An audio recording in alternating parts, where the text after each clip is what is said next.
Headlines tonight.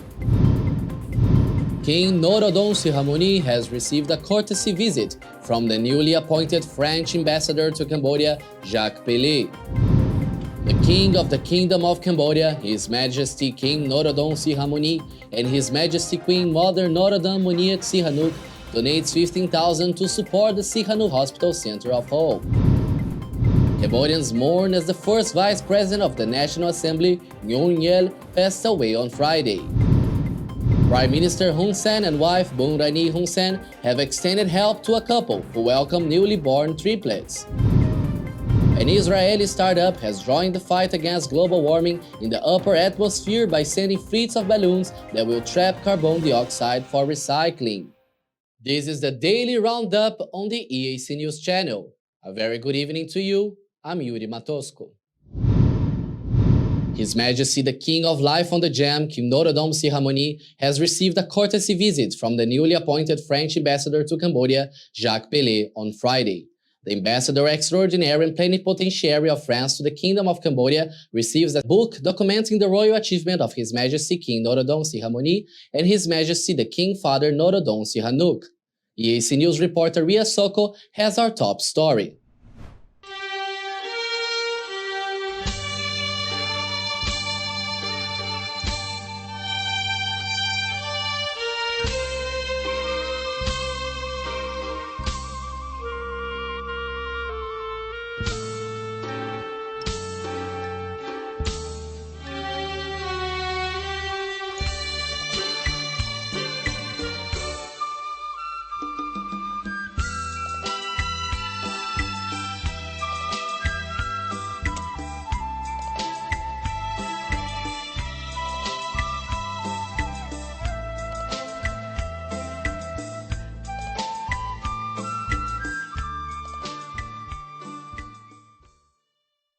A Cambodian traditional stoneware hand-painted by highly talented Cambodian sculptors was received by French ambassador to Cambodia, Jacques Pelé, from King Norodom Sihamoni on Friday. It highlights the beautiful floral patterns of the glorious ancient Khmer tradition. The king has also gifted him a documentary book about the kingdom's royal achievements. In return, the French ambassador Jacques Pelé presented gemstones to the king, showcasing the precious natural resources of France. Both acts show the deep friendship between France and Cambodia, as well as a higher sense of respect for the Kingdom of Cambodia's king. His Majesty, the King of Life on the Gem, King Norodom Sihamoni, has welcomed the French ambassador with great pleasure, a way to strengthen and expand the friendship and relationship between the two nations, Cambodia and France. Reyes Soko, EAC News. The King of the Kingdom of Cambodia, His Majesty King Norodom Sihamoni, and His Majesty Queen Mother Norodom Muniet Sihanouk has donated 15,000 to support the activities of Sihanouk Hospital Center of Hope. The hospital has been known for its remarkable work in treating children, especially from poor families, for free since 1996. The donation was delivered through the Ministry of the Royal Palace Deputy Prime Minister Kun Sam Ol directly to the hospital on Friday. Speaking at a handover ceremony, Kun Sam Ol says that the King and Queen Mother have appreciated activities of Sihanouk Hospital's The Center of Hope. It was inaugurated under the name of His Majesty the King Father of the Khmer Nation, His Majesty the King. The Executive Director of Sihanouk Hospital of Hope, Ian Sadin, has expressed his deep gratitude to His Majesty the Prince of Life on the Gem and Her Majesty the Queen Mother of Cambodia. He has said that his precious royal property is a demonstration of His Majesty's great mercy and generosity to support the efforts of Sihanouk Hospital, the Center of Hope, to continue to save lives and promote the well-being of Cambodian children more effectively. As of March 2021, Sihanouk Hospital, the Center of Hope, has treated more than 1.6 million patients.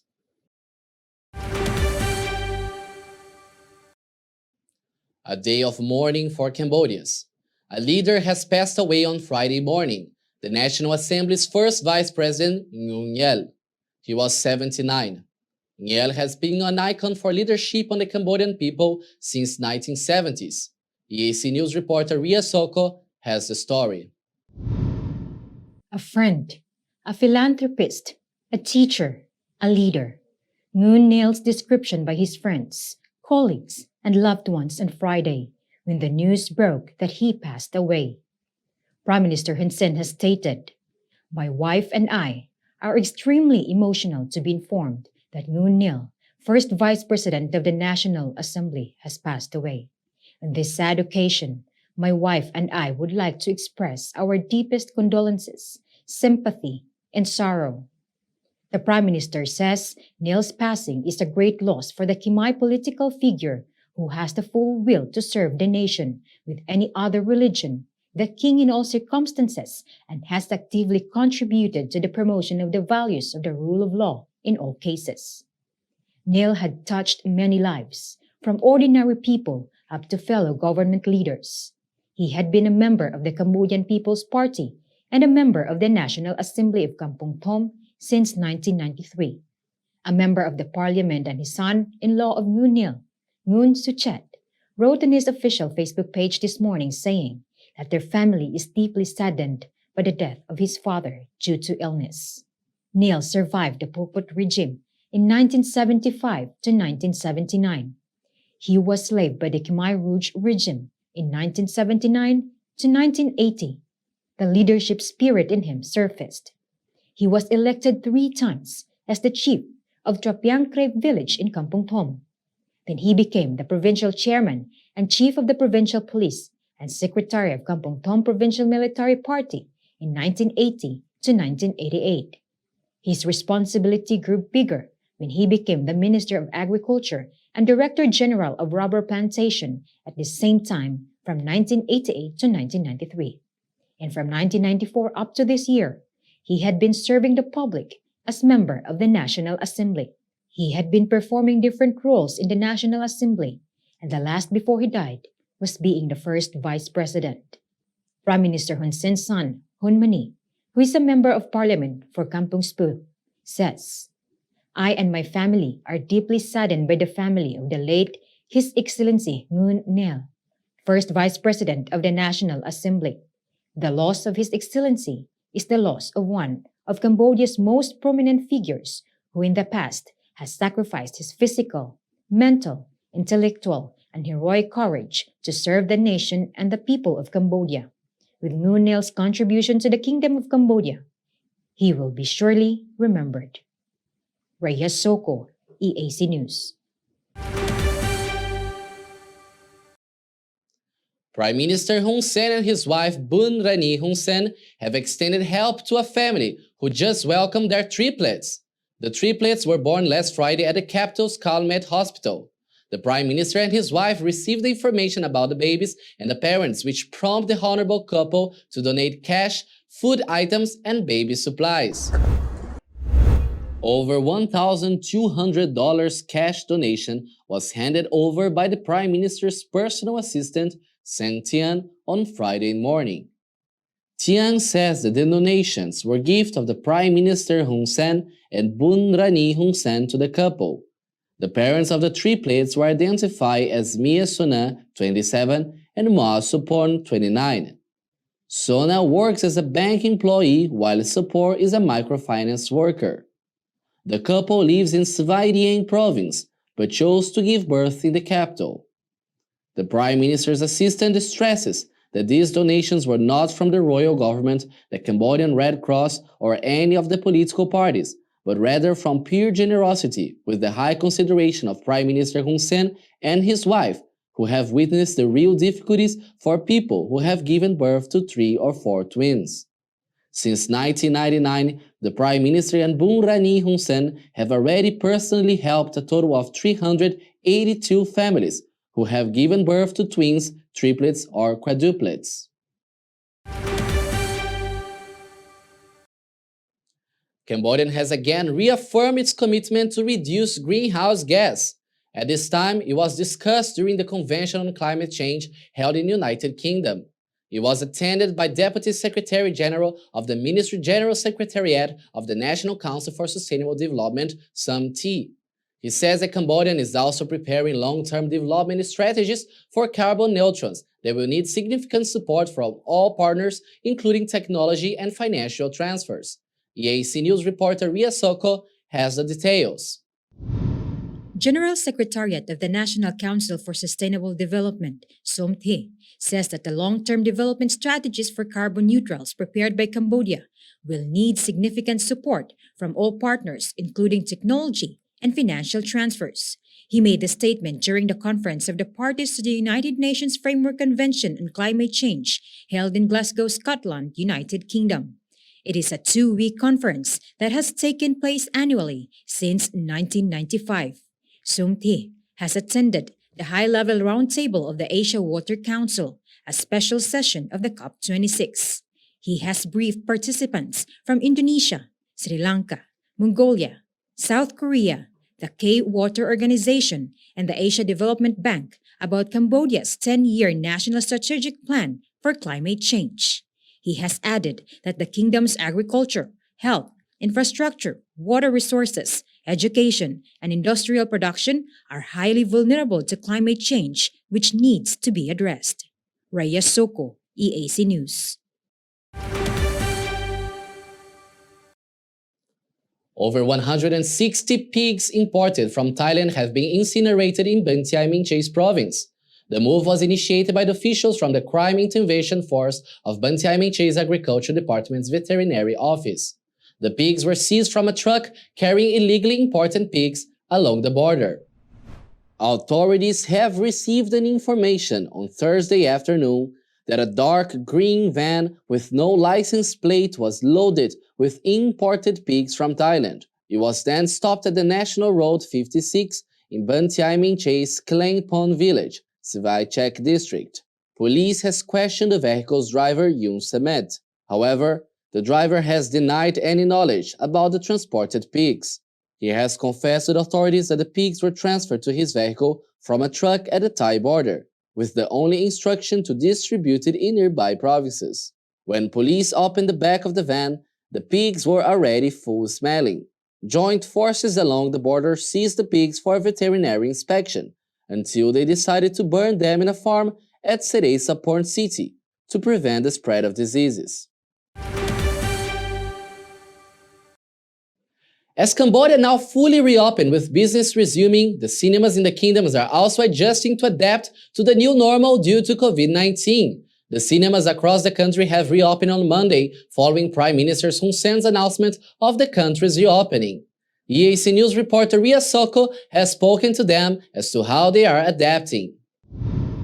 Finally, after 8 long months of closure, moviegoers are now back, enjoying time with their friends. Thanks to Prime Minister Hun Sen for declaring the country is now fully reopened after more than a year of closure due to COVID-19. High-risk businesses closed to prevent the spread of the virus. But just this Monday, cinemas are reopened. However, they have to strictly follow the safety protocols set by the royal government and the Ministry of Health to prevent the further spread of the novel coronavirus. EAC News has spoken to the general manager of Prime Cineplex in Phnom Penh, Lin Ho Phiem. He says the past 8 months have been very hard for them. Although they were closed, they have to maintain the cinema's equipment and the whole building. Some workers still have to be paid even without income generated. We need to spend a lot of money for support of the staff during this closing, and we need to pay for utility and other, and many items of our concession product were expired and we need to throw away. So a lot of money. During those months of inactivity, they had a lot of worries, not only personally, but also for the business on how it would survive. But just on Monday, after Prime Minister Hun Sen announced the reopening of the country, it was both a huge relief and excitement for them to be able to go back to work and to the business. Yim says they have been waiting for it. They have been preparing for the reopening, and all their staff are vaccinated against COVID-19, not only 2 doses, but with booster shots as well. Our staff need to complete third dose of vaccine and wear masks in the cinema area, keep cleaning their hands. And for operation staff, they need to wear plastic glove because they're working directly with the customer, so they need to protect with the customer and our staff also. And for the customer that age over 6 years old, if they don't have a vaccine card or any letter, we are not allowed in cinema. Only children under 6 years old are permitted to go inside the cinema without the vaccination card, while the number of moviegoers are reduced to only 50% of its maximum capacity. 8 months of closure was very hard for the management, from daily to weekly to monthly maintenance, and that they are finally reopened. The management hopes that there will be no more closure as they cater customers adapting to the new normal way. Reyes Soko, EAC News from Cineplex, Phnom Penh. Cambodia's daily COVID-19 keeps its outstanding decrease for 35 days in a row. Today has the lowest number with only 78 new cases recorded. That includes 10 important cases following the usual count. Cambodia has now a total tally of COVID-19 at 118,948. Once again, recoveries outpaced the number of cases. 82 patients were declared cured from COVID-19. They make the total recovery to 115,289. Deaths counted overnight are the lowest. According to the Minister of Health, 5 people lost their lives due to COVID-19, 3 of them unvaccinated patients. Cambodia's death total since the beginning of the pandemic stands at 2,818. The kingdom's active cases are now down just to 834. The Cambodian peacekeepers Blue Helmet have been working with the United Nations Center for Peacekeeping Forces by 15 years now in challenging missions around the globe. While presiding over a meeting with military officers at the Cambodian's National Center for Peacekeeping Forces, Minister of National Defense T. Ban has congratulated the Blue Helmets, saying those 15 years of works helped to improve Cambodia's image internationally. EAC News reporter Ria Soko has the story. Minister T. Ban has stated Cambodia has been very proud of the troops for contributing with the world peace preservation. He has reminded of the hard-trained peacekeepers are daily committed and reassured to increase participation of women, which at the moment consist of 20% of the joint forces. According to T. Ban's speech, the Blue Helmet Soldiers continues to incorporate its forces into the Peacekeeping Capability Readiness System, a group of engineers, military police, and demining forces. Director General Sem Sovani says that since 2006, more than 7,800 military personnel, including 494 women, were sent on 11 UN peacekeeping missions. The countries that have received Cambodian peacekeeping troops were Sudan, Chad, South Sudan, Lebanon, Cyprus, Syria, Mali in the Central African Republic, and Yemen. Reyes Soko, EAC News. The royal government is drafting policy to support the electric vehicle center. It is aimed to call for investors to invest on infrastructure that supports electrical vehicles. The remarks were made during a panel discussion on electrification of vehicles for a cleaner Cambodia on Thursday. EAC News reporter Rosalie Bautista has the story. Minister of Public Works and Transport Son Chantol has represented the royal government during the meeting. It was attended by Director General of the Electric de Cambodge, Kiaura Tanak, British Ambassador Tina Rodshaw, and Australian Ambassador Pablo Kang. It was discussed that Cambodia is still low in number of electric vehicles compared to the registered normal vehicles. Minister Chantol says the number of electric vehicles will gradually increase Cambodia in the near future. He has appealed to government-private partnership to join in the sector. The discussion was aimed to explore the benefits of challenges of increasing the number of EVs in Cambodia and the impacts on Cambodia economy, the environment, transport and urban planning, and the electricity grid. The Australian government has been supporting the Ministry of Mines and Energy to develop a renewable energy assessment and integration strategy in the kingdom. The royal government of Cambodia, through the Secretary of State of the Ministry of Economy and Finance, Hun Sen, has provided free rice seeds to farmers affected by floods in Battambang Ban province.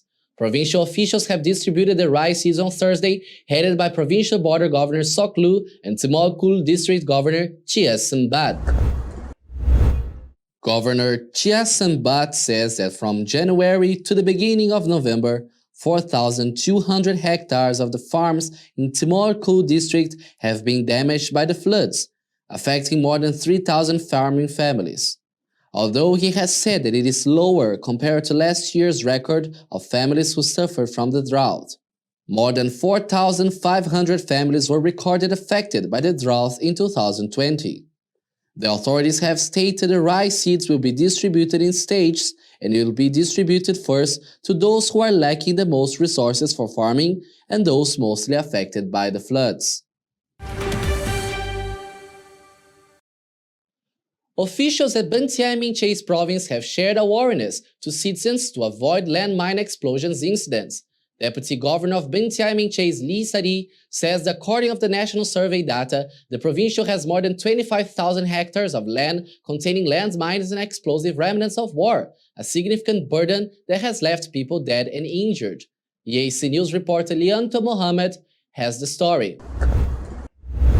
Bantian Minchay, Deputy Governor Lee Sari, has confirmed that the last 5 years there have been 20 incidents of landmines, explosion, and other remains of war. 6 have lost their life. Senior Minister in charge of Special Mission, Lee Touch, and the government of Bantian Minchay, Umrintrai, has also lead there, have shown the team with the Cambodia mining action for the awareness campaign. The team went into the main roundabout in Bantian Minchay, Cook Romit, to inform citizens of the dangers of landmine and explosive ordnance. They have installed 379 billboards to educate people and prevent others of accident. Lee Sari has also advised residents not to recycle or explode ordnance. Also, it could cause more significant disaster. Lianto Mohammed, EAC News.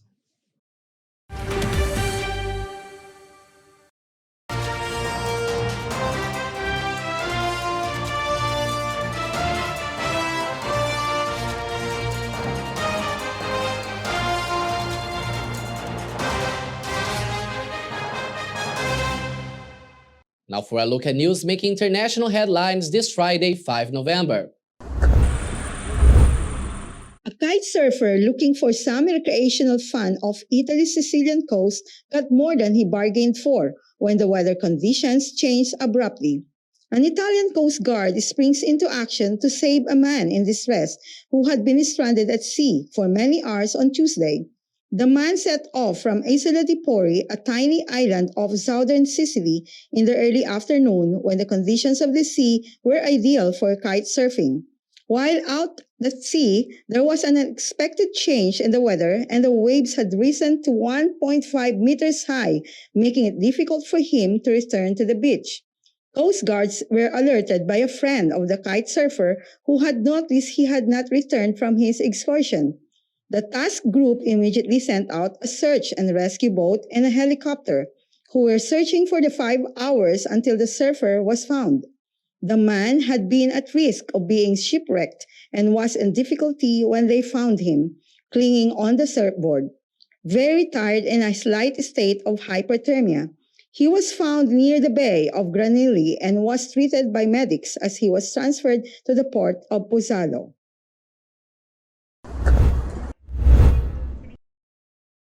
A German charter rescue ship CI-4 awaits support of safety on Thursday with more than 800 migrants on board who were rescued from boats in distress in the Mediterranean and since set course for Lampedusa.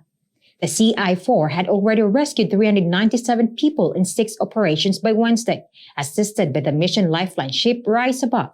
The vessel then picked up a further 400 people from a heavily overcrowded wooden boat on Thursday morning. CI-4 says that the Maltese Rescue Services, though responsible for maritime emergencies in the area, did not respond to any of the calls for assistance.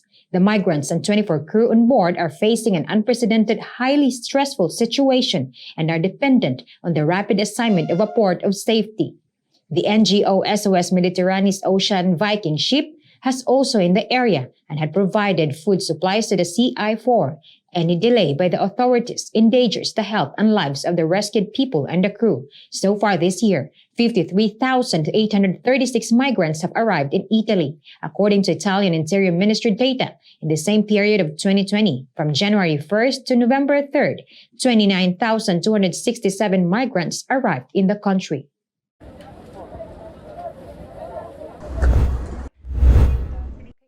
And the National Aeronautics and Space Administration on Thursday unveils a spacecraft to target asteroids in first planetary defense mission.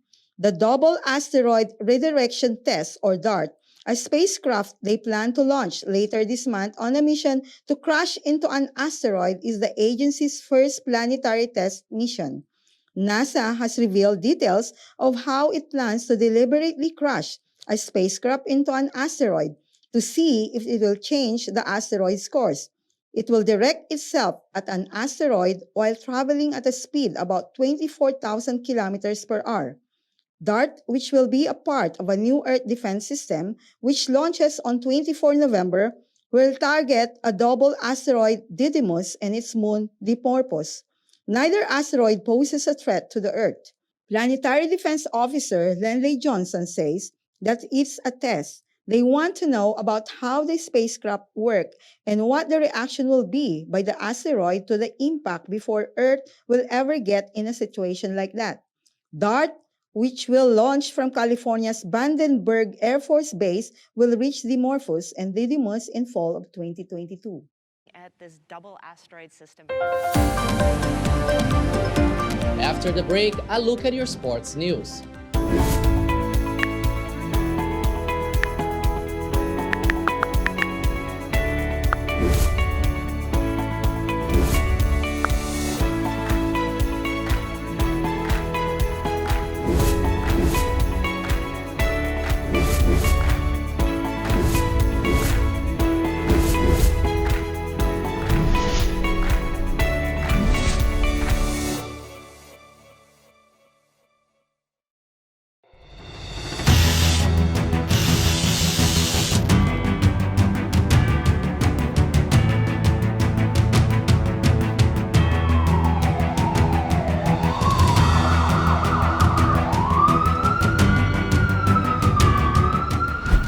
EAC News fully supports the Royal Government of Cambodia's preventative and administrative measures against COVID-19. But we need you to play your part in helping bring the 20 February community transmission event to an end. Wash your hands regularly, sanitize wherever possible. Keep an eye on your body temperature.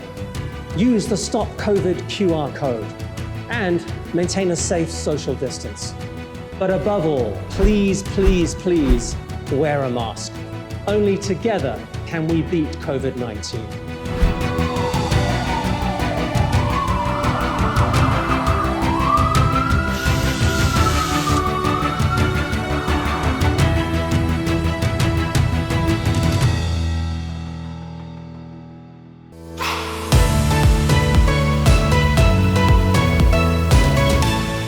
EAC News' audience is growing. Our YouTube channel has over 150,000 verified subscribers. To mark the milestone, we've received the Silver Creator Award from YouTube. It's given to channels with over 100,000 subscribers. YouTube CEO Susan Wojcicki says the award celebrates EAC News' hard work and incredible achievement. She says we brought a unique voice and style to the world, but have also created valuable connections and built a community along the way. The next milestone we're going for is 1 million subscribers, and we'd really like that Gold Creator Award. So if you're not already a subscriber, head to YouTube and search for EAC News. Subscribers get alerts when the Daily Roundup is premiering and live events are streaming. Get all the latest breaking news and updates from Cambodia in English. The EAC News channel on YouTube. Cambodia made clear.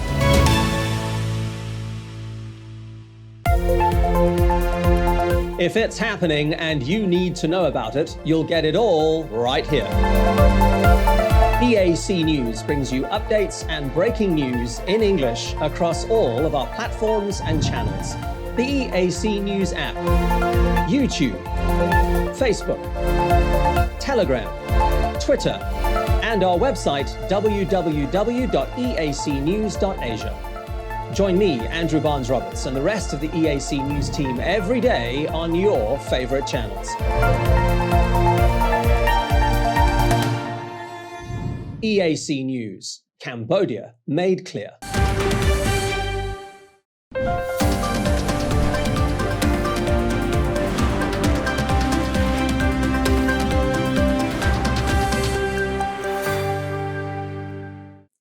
World number 4 Alexander Zverev took close to 3 hours to beat Grigor Dimitrov and book his place in the quarterfinals of the Paris Masters on Thursday, while top seed Novak Djokovic was sent straight through the quarterfinals with a walkover. Zverev had 2 match points in the second set, but ended up losing that set in the second tie-break of the match. During the match, Zverev saved 9 of the 10 break points he faced, and the German closed the game out in the third set, winning 7-6, 6-7, 6-3. Frenchman Gael Monfils withdrew hours before his match against Djokovic due to an adductor strain, sending the Serbian world number 1 into the quarterfinals. Poland's Hubert Hurkacz also booked his place in the quarterfinals with a 4-6, 7-5, 6-2 win over German Dominik Koepfer to improve his chances of qualifying for the November 14-21 ATP Finals in Turin. Djokovic, Stefanos Tsitsipas, US Open Championship Daniil Medvedev, Alexander Zverev, Andrei Rublev and Matteo Berrettini have qualified for the event with 2 spots yet to be confirmed. The American will play world number 1 Novak Djokovic on Friday's quarterfinals. Hurkacz will face Australia's James Duckworth, while Zverev will play the winner of Casper Ruud versus Marcus Giron. Green Bay Packers quarterback Aaron Rodgers has been placed on the NFL's reserve or COVID-19 list and will miss Sunday's game against the Kansas City Chiefs.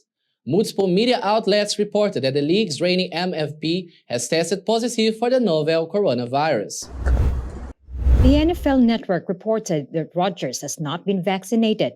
Packers head coach Matt LaFleur said he did not know how long Rodgers would be out, adding that backup quarterback Jordan Love is likely to start in his place. Under league regulations, players who are unvaccinated and test positive for the novel coronavirus must quarantine for a minimum of 10 days. When asked by reporters in August if he was vaccinated, Rodgers responded, "Yeah, I've been immunized. There's a lot of conversation around it, around the league, and a lot of guys who have made statements and I made statements, owners who made statements. There's guys on the team that haven't been vaccinated.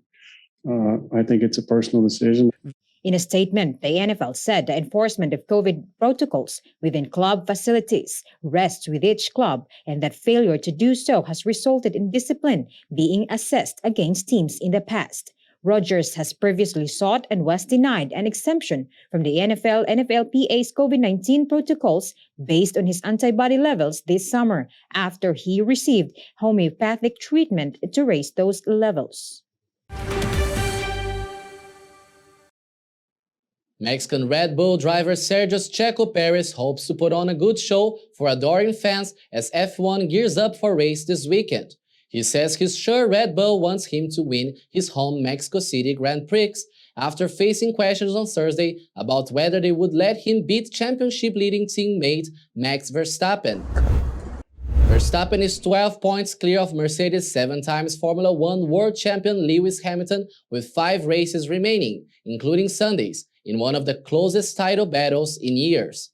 The only Mexican on the starting grid is out of the title contention, but has won twice in the past year. He has also stood on the podium in the last 2 races, and has never been closer to his dream of becoming the first Mexican to win at home.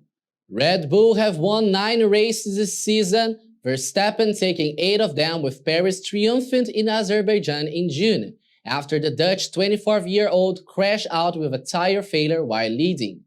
Hamilton says he considered the high-altitude Autódromo Hermanos Rodriguez a Red Bull track, even if Mercedes could still be strong. Alright, let's have a look at what the weather is going to be playing at tomorrow.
And finally, sky's the limit in fighting global warming in space. An Israeli startup, High Hopes Lab, has joined the fight against global warming by seeking inspiration in the upper atmosphere, fighting global warming in space, where it hopes to send fleets of balloons that will trap carbon dioxide for recycling. While removing carbon dioxide directly is usually a costly endeavor, the startup came up with a unique solution. High in the atmosphere at cooler temperature, carbon is freezing in -80 degrees Celsius, and the only place that we can find carbon in a temperature close to that is 15 kilometers above our heads. The greenhouse gas is captured in an almost solid form. The frozen gas then returns to Earth, where it can be recycled. The company already ran tests of the initiative in a small scale, using gas-filled balloons with boxes that serves as a carbon capture device attached underneath. Carbon dioxide emissions from the burning of fossil fuels and from industrial agriculture are the main cause of climate change, but removing carbon dioxide from the atmosphere at standard temperatures requires too much energy for governments and companies to consider it cost-effective. The company aims to build larger balloons within 2 years that could each be deployed to remove a ton of carbon a day at a cost below $100, much less than comparable on-ground facilities currently in use. Thanks for watching the Daily Roundup on the EAC News channel.